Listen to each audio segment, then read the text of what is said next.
A new study shows that it may take 7 steps to reduce the risk of heart disease and diabetes. According to the CDC, over 600,000 people die of heart disease every year, making it one of the leading causes of death in the U.S. for both men and women. But the American Heart Association says steps like eating well and maintaining a healthy weight can make people 80% less likely to develop diabetes or suffer from a heart attack. Joining us now is Dr. Janette Nesheiwat to talk a little bit more about this.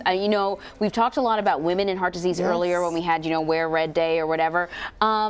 7 simple steps could help to protect you. What are these 7 steps? Well, I don't know if they're that simple. If heart disease is the #1 cause of death in this country, but the steps such as making sure you have good blood pressure, no more than 120/80, blood sugar levels, blood cholesterol levels, no smoking, staying active, eating a good, well-balanced diet, making sure you have a normal BMI are really important because it can help reduce your risk of heart disease, even though there is some genetic component. But it's something that we have to work hard at, invest in our health, invest in ourselves so that we can live long, healthy lives. Yeah. The genetics are interesting to me because there are some people who will adhere to all of these steps and still develop heart disease, and then there's others who obviously, it's the opposite, right? So explain a little bit more of that. Sure, it is unfortunate. You can exercise routinely, eat a good, well-balanced, high fiber, low-fat diet, but about 20% there is a genetic component. But we have the control. We have most of the control, and that's usually environmental factors.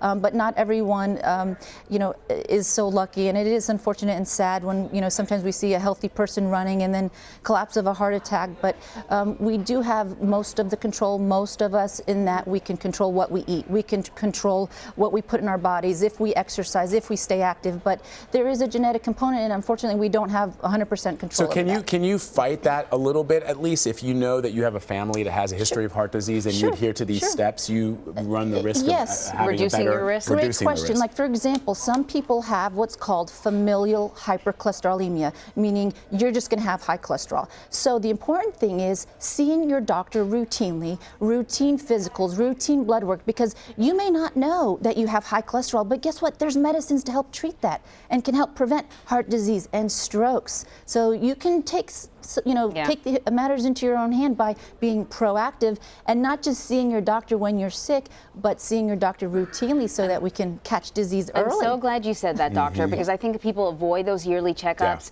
Or sometimes, not every doctor is phenomenal. Sometimes you go to see your doctor and they don't suggest the blood test. So you suggest it. Be proactive about your health. So in the lead up to this, we talked about reducing both diabetes and heart disease with these 7 steps.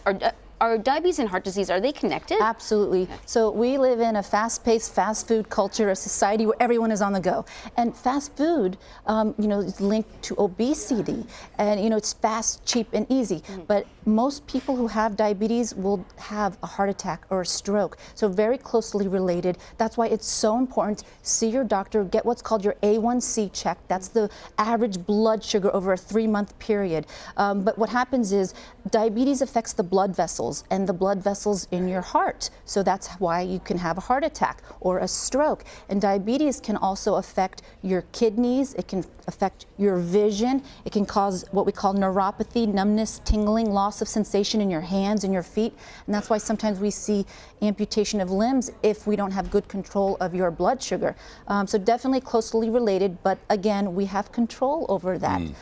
There is a genetic component, but we do have a large environmental component that's involved where we can try to, live a good, healthy lifestyle. Yeah. Let me ask you about this. How do we know if our blood pressure and cholesterol are within a normal range? Because when I go to the doctor, my doc says, yeah, your cholesterol's great. And you're thinking, it sounds a little, I don't know, what does that mean? So that's a very good question. We don't expect you to know, but what we do expect is to be proactive, take initiative, be responsible, see your doctor routinely, and your doctor will tell you, okay, your blood pressure is 150/80. We maybe just try some lifestyle changes first, watch your salt intake, exercise, avoid excessive alcohol, and no smoking.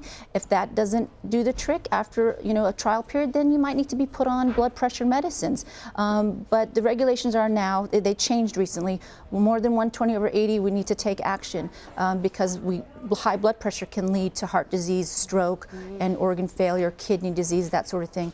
As far as what your cholesterol is, we usually, depending on if you have any risk factors, for example, more than 200, then we got to keep an eye on it for your cholesterol level. I'm 120. Yeah, hey, that's excellent. Right. That's good. And then we have another cholesterol called the LDL and the HDL. LDL is your bad cholesterol. HDL is your good cholesterol, which you can increase by exercising. So these numbers, you can find out what they are, what's good and what's bad by seeing your doctor. Like, you know, the major lesson here is it's within your control. Yes. Most, by and large, it's within your control, so do something about it. Absolutely. Dr. Janette Nesheiwat, thank you so much for stopping My by. pleasure. Thanks Yeah, for it's having great me. having you. Thank you.